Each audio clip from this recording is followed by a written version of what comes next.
Je déteste le baby-foot. Je déteste le baby-foot, c'est trop bruyant et je suis nulle.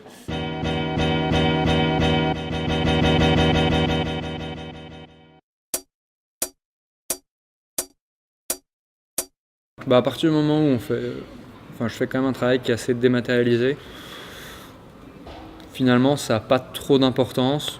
C'est difficile de rester chez soi de travailler parce que on voit plus la différence entre son temps libre et son temps de travail. J'ai fait beaucoup l'expérience de travailler de chez moi. Tu perds une espèce de motivation qui est liée à l'émulation collective.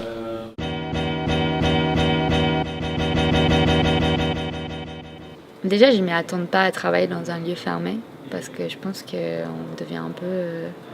nos idées se renfermées dans un espace. S'il y a besoin d'affirmer sa hiérarchie, c'est pas avec un 4 murs. L'open space, c'est quelque chose qu'on a voulu nous vendre juste parce qu'en fait, on cherche à réduire des coûts. Je pense qu'il y a beaucoup de beaux mots qui sont un peu à la mode. Donc voilà, open space, c'est pareil, ça avait pas apparu dans les 15 dernières années. Maintenant, tout se fait en open space. C'est cool d'avoir des trucs fun, mais il faut quelque chose d'assez neutre aussi et de calme pour travailler. Pour découvrir les personnes, pour se lier au plus vite, je pense, pour s'intégrer plus facilement, moi c'était clairement un espace clos avec peu de personnes.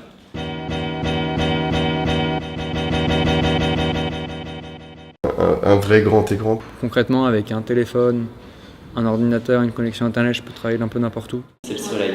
Beaucoup de lumière, des grandes fenêtres si possible. Pas trop loin de chez moi. Les idées se forment quand on en parle. Mais du coup, il peut les entendre parler et voir ce qu'on leur dit. Et donc ça lui permet de prendre plein d'infos. De bosser avec des gens autour avec qui je peux parler éventuellement d'un problème. Déjà, c'est bien de manger ensemble, c'est important. Ces moments où on s'échange des choses. Parce que tu construis aussi une relation avec les gens dans un espace. On a les canapés, on a de quoi se détendre, un baby-foot, on a les télés, on peut mettre la musique. Du coup, c'est un peu comme chez soi, quoi. C'est le deuxième chez nous. On a envie d'être comme chez soi, dans un chez soi, mais sans être chez soi. C'est-à-dire que si t'es cloisonné dans un bureau, etc., les gens, tu vas pas les rencontrer.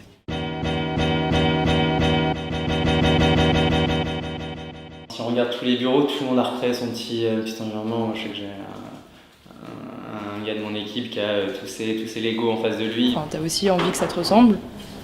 C'est tout ce côté, j'ai envie que le travail me ressemble et donc que l'environnement me ressemble aussi. Je sais, j'avais eu des demandes de mon équipe d'avoir un espace de l'équipe en fait.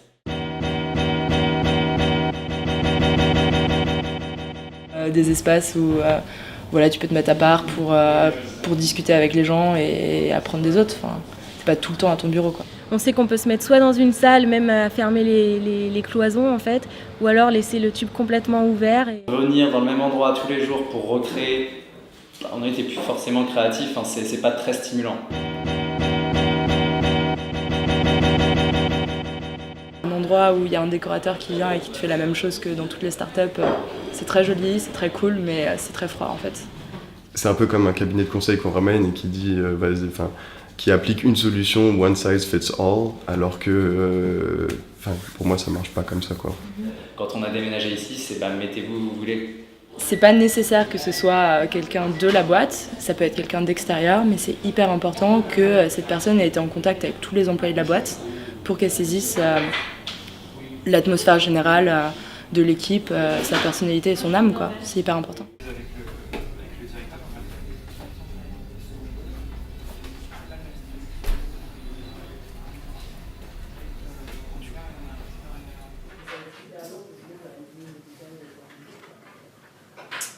Et c'est ça.